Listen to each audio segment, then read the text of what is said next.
Pernahkah kamu membayangkan bahwa hanya dengan membuka sebuah surat cinta di komputer, kamu bisa memicu salah satu bencana digital terbesar dalam sejarah dunia? Bayangkan sebuah pagi yang tampak biasa saja, tidak ada tanda-tanda bahaya, tidak ada peringatan, hanya sebuah email sederhana dengan judul yang terdengar manis dan romantis. Namun dalam hitungan jam, jutaan komputer di seluruh dunia lumpuh, ribuan perusahaan mengalami kekacauan, dan kerugian yang ditimbulkan mencapai lebih dari 20 miliar dolar Amerika Serikat. Selamat datang di Epos History. Hari ini, kita akan membahas kisah salah satu virus komputer paling terkenal sepanjang masa. Sebuah malware yang namanya terdengar penuh kasih sayang, tetapi justru meninggalkan jejak kehancuran di seluruh dunia. Namanya adalah I Love You. Sebelum kita mulai, jangan lupa untuk klik tombol subscribe, like, dan share video ini, karena setiap dukungan Anda membantu kami terus menghadirkan kisah-kisah sejarah yang lebih menarik lainnya. Mari kita mulai perjalanan sejarahnya. Tanggal 5 Mei tahun 2000, awalnya merupakan hari yang sangat biasa bagi banyak pekerja kantoran. Namun hanya beberapa jam kemudian, situasi berubah menjadi kekacauan global. Hampir setiap instalasi perangkat lunak baru mengalami kerusakan.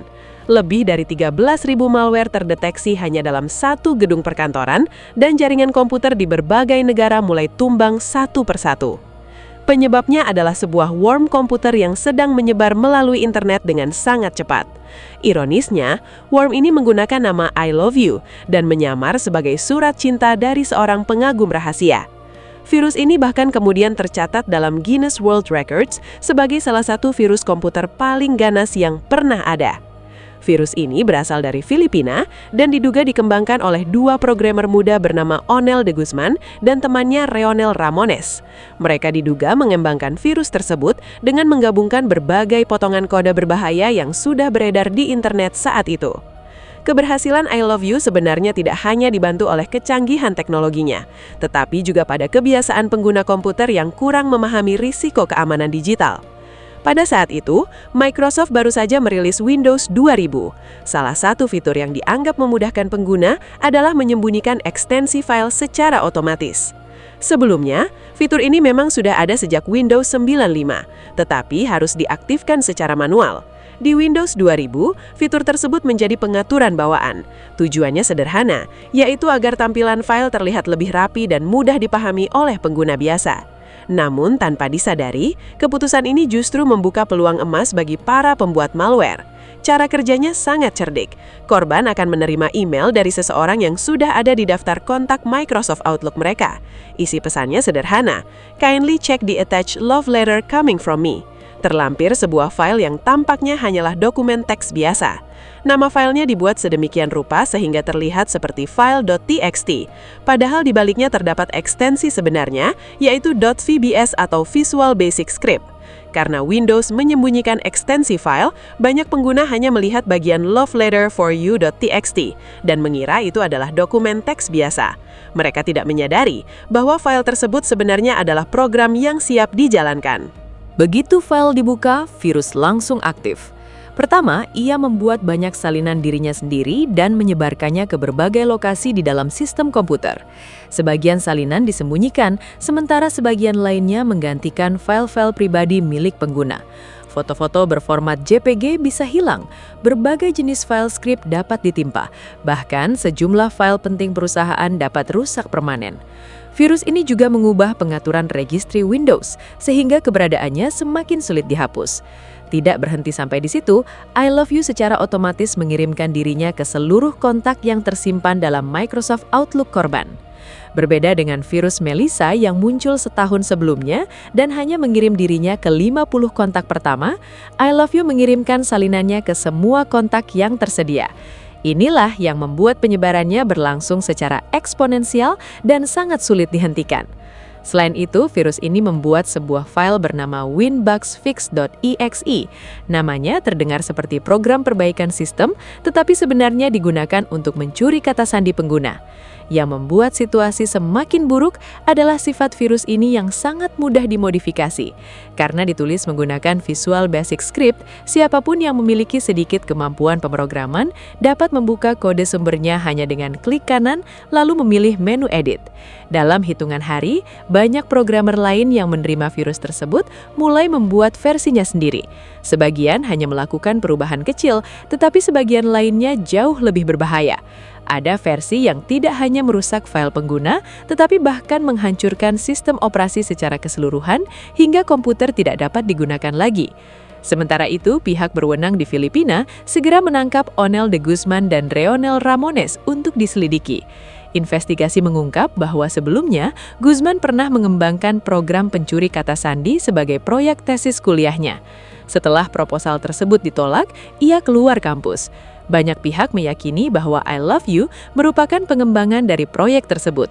Menariknya, ketika kasus ini diproses secara hukum, muncul masalah besar. Pada saat itu, Filipina belum memiliki undang-undang khusus yang mengatur kejahatan malware dan virus komputer. Akibatnya, seluruh dakwaan terhadap mereka akhirnya dibatalkan dan keduanya dibebaskan. Peristiwa ini menjadi pelajaran penting bagi dunia. Tidak lama setelah kejadian tersebut, berbagai negara mulai mempercepat pembentukan undang-undang keamanan siber dan kejahatan komputer. Dengan kata lain, dampak I Love You bukan hanya merusak jutaan komputer, tetapi juga mendorong lahirnya regulasi keamanan digital modern. Untuk memahami bagaimana virus ini bekerja, bayangkan kita kembali ke tanggal 5 Mei 2000. Sebuah komputer dengan Windows 2000 menyala seperti biasa. Di desktop terdapat beberapa file penting, termasuk foto dan file musik MP3. Pengguna membuka Microsoft Outlook dan menemukan sebuah email baru. Pesannya tampak ramah dan tidak mencurigakan. Kindly check the attached love letter coming from me. Karena terlihat seperti dokumen teks biasa, file itu pun dibuka. Dalam sekejap, virus mulai bekerja. Semua kontak email menerima salinan virus yang sama. File-file penting mulai ditimpa. Sebagian hilang tanpa jejak, sebagian lagi tersembunyi. Foto-foto yang sebelumnya ada kini tidak bisa dibuka lagi. Menariknya, beberapa file musik MP3 sebenarnya tidak dihancurkan, melainkan hanya disembunyikan. Jadi jika korbannya adalah seorang produsen musik, mereka mungkin masih memiliki peluang lebih besar untuk menyelamatkan karya-karyanya dibandingkan file jenis lain yang benar-benar ditimpa. Dan jika seseorang membuka kode sumber virus tersebut, mereka bisa dengan mudah memodifikasinya. Bahkan hanya dengan mengganti beberapa jenis ekstensi target, virus dapat dibuat menjadi jauh lebih merusak. Dalam beberapa varian, setelah komputer di-restart, sistem operasi gagal berjalan dan perangkat menjadi tidak dapat digunakan. Kisah I Love You menunjukkan bahwa ancaman terbesar dalam dunia teknologi tidak selalu datang dari program yang paling canggih. Kadang-kadang ancaman terbesar justru berasal dari kombinasi sederhana antara kelemahan sistem dan rasa penasaran manusia. Sebuah email yang tampak tidak berbahaya berhasil melumpuhkan perusahaan besar, lembaga pemerintah, dan jutaan pengguna komputer di seluruh dunia. Hingga hari ini, I Love You masih dikenang sebagai salah satu contoh paling terkenal tentang bagaimana rekayasa sosial atau social engineering dapat menjadi senjata yang sangat efektif dalam dunia cyber. Semoga kisah ini mengingatkan kita bahwa di era digital, kewaspadaan adalah pertahanan pertama yang paling penting. Jangan mudah percaya pada lampiran yang tidak dikenal, selalu periksa sumber pesan yang diterima, dan pastikan data penting selalu memiliki cadangan yang aman. Terima kasih sudah menyaksikan video ini sampai akhir. Jika kamu menyukai konten sejarah, teknologi, misteri internet, dan kisah-kisah menarik di balik peristiwa besar dunia, jangan lupa dukung channel Epos History dengan menekan tombol like, share, dan subscribe. Aktifkan juga lonceng notifikasi agar tidak ketinggalan video menarik berikutnya. Tulis pendapatmu di kolom komentar, apakah kamu pernah mengalami atau mendengar langsung tentang virus I Love You saat peristiwa ini terjadi? Sampai jumpa di video berikutnya. Tetap penasaran, tetap belajar, dan terus jelajahi sejarah yang membentuk dunia kita hari ini.